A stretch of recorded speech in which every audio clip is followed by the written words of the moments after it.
इस ग्लाइकोलिसिस के हवाले से डिफरेंट क्वेश्चन जो हमारे पास बनते हैं, एक तो ग्लाइकोमेन ग्लूकोज और लाइसिस ब्रेकडाउन को कहा जाता है। दूसरा बेटे ये साइटोप्लाज्मिक रिएक्शन है जिसको ग्राउंड सब्सटेंस ऑफ सेल भी बोलते हैं।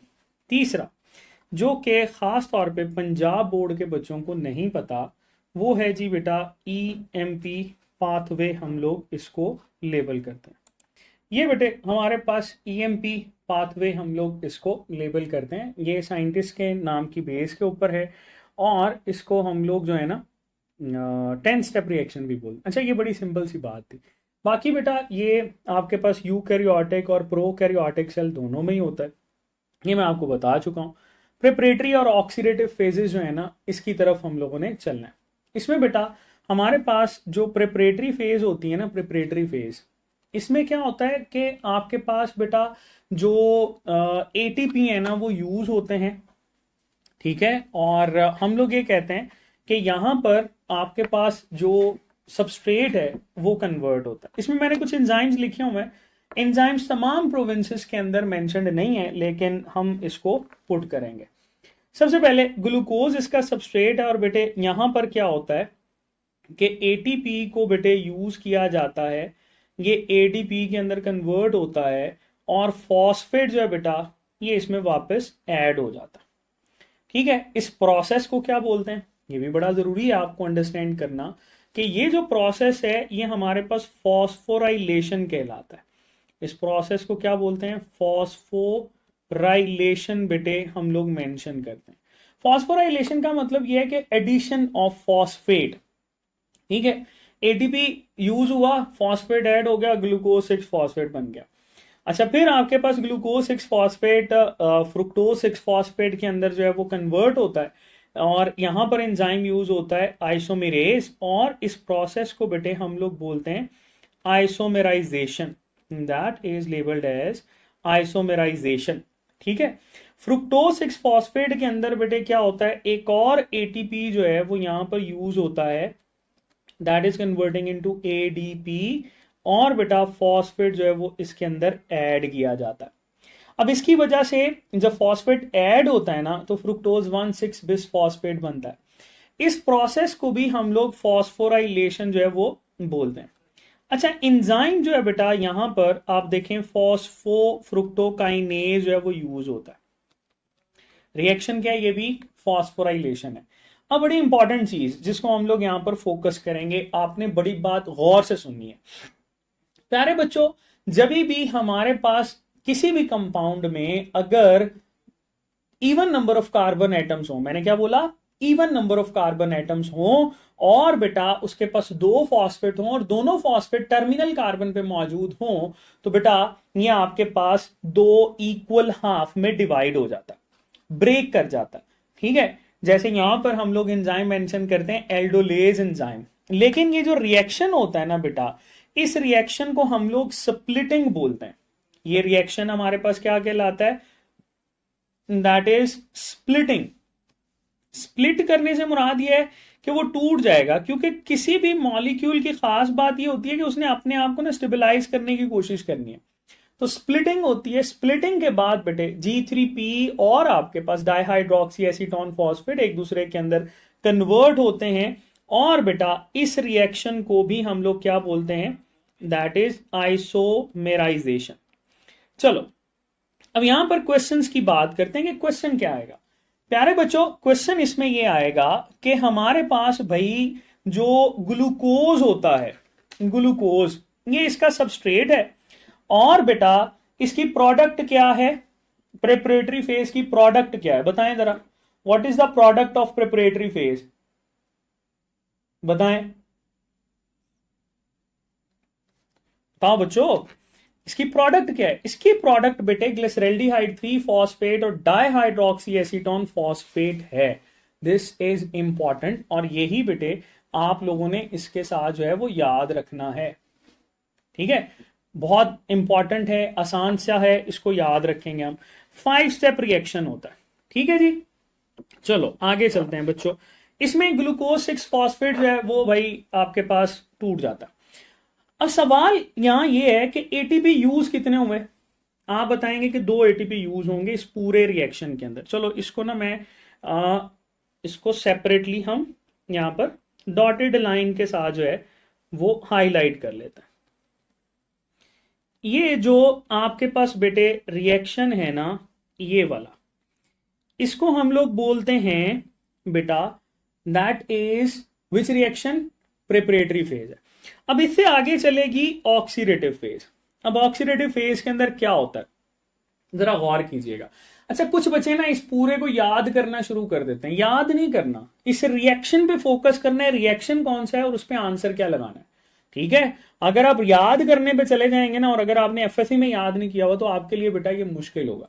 चलें, सेकेंड फेज जो आपके पास चलती है उसमें बेटा हमारे पास फॉस्फेट ऐड होता है, और इसमें से जब हाइड्रोजन निकलता है ना तो दैट इज NAD कन्वर्ट होता है NADH के अंदर, दैट इज, और यहां पर भी NAD कन्वर्ट होता है NADH के अंदर।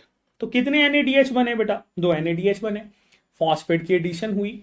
ठीक है, और हमारे पास बेटा ये ट्रायोज डीहाइड्रोजिनेज जो है ना वो एंजाइम यूज होता है। अच्छा, यहां पर जो रिएक्शन होता है वो बताएं क्या होगा, बताओ। अगर आपने बता दिया ना तो चलो भाई आपको मान जाएंगे। पहला बेटे इसमें इसमें 2 रिएक्शन होते हैं। एक तो बेटे डीहाइड्रोजिनेशन होती है, इसमें क्या होता है, डीहाइड्रोजिनेशन होती है, यानी हाइड्रोजन जो है बेटा इसमें से निकलती है, जिसकी वजह से आपके पास जो है ये NADH बनता है, एंड फॉस्फोराइलेशन होती है। और क्या होता है बेटा, फॉस्फोराइलेशन होती है। ठीक है, दिस इज इंपॉर्टेंट, यहां पे इसके साथ लेबल करेंगे। अब यहां पे NADH कितने बने हैं बेटा, 2 NADH बने हैं इसमें। कितने NADH बने हैं, 2। चलो आगे चलते हैं, मैंने एंजाइम लिखे हुए इसके साथ, अगर आप एंजाइम को याद करना चाहें वेल एंड गुड, अदरवाइज जरूरत नहीं है बच्चों इसमें। आगे चलते हैं, 1,3-bis फॉस्फोग्लिसरेट जो है बेटा ये आपके पास 3PG के अंदर कन्वर्ट होता है। यहां पर भी आपके पास जो रिएक्शन है वो क्या है, दैट इज डीफॉस्फोराइलेशन या सिंपल फॉस्फोराइलेशन हम लोग इसको बोलते हैं। एंजाइम होता है phosphoglyceric acid kinase, phosphoglyceric acid kinase हम इसको बोलते हैं। एंजाइम है, ये रिएक्शन है बेटा फॉस्फोराइलेशन। रिएक्शन कौन सा इसमें, दैट इज बेटा फॉस्फोराइलेशन जो है वो हम लोग इसको लेबल करते हैं। अब जब यहां से फॉस्फेट निकलता है तो बेटा ये फॉस्फेट जो है वो ADP पिक करता है और कन्वर्ट हो जाता है किसमें, ATP के अंदर। सेम एज यहां पर भी ADP जो है वो फॉस्फेट को पिक करता है और बेटे कन्वर्ट हो जाता है ATP के अंदर। ठीक है, दिस इज इंपॉर्टेंट। तो 2 ATP बेटा यहां पर बनेंगे, फिर 3PG जो है वो 2PG के अंदर कन्वर्ट होता है। अच्छा, ये भी बड़ा इंटरेस्टिंग है, जिसमें बच्चे जो है ना वो थोड़े से परेशान होते हैं कि सर ये पता नहीं क्या हो गया। बड़ा सिंपल सा, 3PG से मुराद ये कि एक ऐसा मॉलिक्यूल है जिसमें कार्बन नंबर 3 पे फॉस्फेट मौजूद है। 2PG से मुराद ये कि इसमें फॉस्फेट कार्बन नंबर 2 पे मौजूद है, और इसको म्यूटेज एंजाइम जो है, म्यूटेज जो म्यूटेशन कॉज करता है उसका काम होता है। और बेटे यहां पर भी जो रिएक्शन होगा उसको क्या बोलेंगे, that reaction will be labelled as isomerisation. इसको आइसोमेराइजेशन जो है बेटा ये लेबल करता है। डन। अब 2PG कन्वर्ट होता है फॉस्फिनाइल पायरोवेट के अंदर। यहां पर देखो वाटर जो है वो मैंने निकाला हुआ है। अच्छा, अब ये भी बहुत इंपॉर्टेंट है, अक्सर बच्चे जो है ना वो इसको इग्नोर कर देते हैं, लेकिन बेटे ये इग्नोर नहीं करना, दैट इज डिहाइड्रेशन। ये डिहाइड्रेशन होती है, वाटर निकलेगा, 2PG जो है वो फॉस्फिनाइल पायरोवेट के अंदर कन्वर्ट हो जाएगा। एंजाइम यहां पर ये आप याद रखेंगे, इस एंजाइम को बेटे हम लोग एनोलेज लेबल करते हैं। फॉस्फिनाइल पायरोवेट जो है वो पायरोवेट काइनेज जो है बेटा उसको यूज करता है, और बेटा यहां पर ADP जो है वो फॉस्फेट के साथ मिलकर कन्वर्ट हो जाता है ATP के अंदर। सेम है, यहां पर ADP जो है वो फॉस्फेट के साथ मिलता है और बेटे कन्वर्ट हो जाता है ATP के अंदर, तभी तो पायरोवेट जो है वो हमारे सामने आता है। जब पायरोवेट सामने आ गया तो बेटे एंड प्रोडक्ट तो पायरोवेट ही है ना। अब इसको क्या बोलेंगे, ये एंड वाला रिएक्शन जो है ये भी हमारे पास फॉस्फोराइलेशन होता है, दैट इज फॉस्फोराइलेशन। चलो मैं एक सवाल पूछता हूं आपसे, आपने मुझे इसका आंसर बताना है। पूरी की पूरी ग्लाइकोलिसिस के अंदर कितनी दफा फॉस्फोराइलेशन हो रही है? How many steps are phosphorylation? अच्छा, ये एक ऐसा क्वेश्चन है जिसको ना अक्सर बच्चे फोकस नहीं करते, सोचते नहीं है, और बस इसको जो है ना वो उसी तरह से कन्वर्ट करवा देते हैं। ठीक है, ये याद रखिएगा कि हमारे पास जो है बेटा, इसमें क्या होता है, फॉस्फोराइलेशन कितनी दफा होती है? चलो काउंट करते हैं। एक, दो, तीन, ये चार, पांच, पांच स्टेप तो फॉस्फोराइलेशन के ही है ना। ठीक है, तो पूरा रट्टा नहीं मारना आपने। अच्छा, अब यहां पर ये देखो, एटीपी फॉर्मेशन जो ग्लाइकोलिसिस के अंदर होती है ना, ये सबस्ट्रेट लेवल फॉस्फोराइलेशन। अच्छा, मैं यहां पर इसको आपके लिए रिवाइज कर देता हूं, इसको जरा गौर कीजिएगा। हमारे पास फॉस्फोराइलेशन जो है,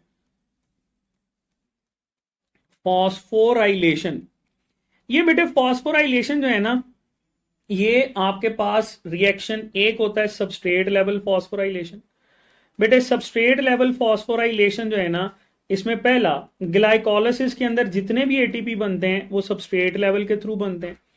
क्रेब साइकिल के जो बनते हैं वो भी बेटे एक जो एटीपी उसमें बनता है, that is substrate level phosphorylation. फिर हम लोग यहां पर मेंशन करते हैं oxidative phosphorylation, that is oxidative phosphorylation. Oxidative phosphorylation जो होती है बेटा, ये आपके पास क्रेब साइकिल में या इसमें जितने भी NADH बनते हैं, FADH2 बनते हैं, उन तमाम को ATP के अंदर कन्वर्ट करना बेटा, ये ऑक्सीडेटिव फॉस्फोराइलेशन होता है। एंड देन लास्ट में हमारे पास फोटोफॉस्फोराइलेशन होती है, और वो फोटोफॉस्फोराइलेशन हम लोग फोटोसिंथेसिस के साथ मेंशन करते हैं, तो वो हम यहां पर डील नहीं कर रहे होंगे। बट इंपॉर्टेंट ये है कि फॉस्फोराइलेशन है क्या।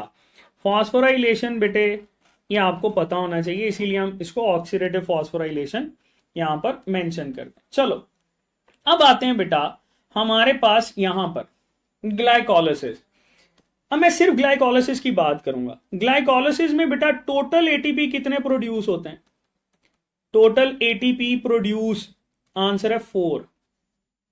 ठीक है, अगर मैं यहां पर नेट एटीपी की बात करूं, नेट एटीपी, तो नेट एटीपी क्या होंगे प्यारे बच्चों? टोटल में से हम माइनस करेंगे यूज को। अब बताओ ग्लाइकोलिसिस के अंदर नेट एटीपी कितने हैं? मैं चाहता हूं कि आप सारे आंसर बताएं। सैयबा कह रही है रात के 2 बजे तक भी खत्म नहीं होने वाला। अच्छा चले, इंपॉर्टेंट ये है कि आपको फायदा हो रहा है तो बेटे you should take class, otherwise ये आपके फायदे के लिए। और एज पर आर कमिटमेंट, उस्ताद जी जो कहते हैं कि बच्चों के फायदे के लिए हम वही कर रहे हैं। तो डेफिनेटली आप लोग बिल्कुल सही कह रहे हैं, इसमें बेटे जो नेट एटीपी हैं वो 2 होते हैं।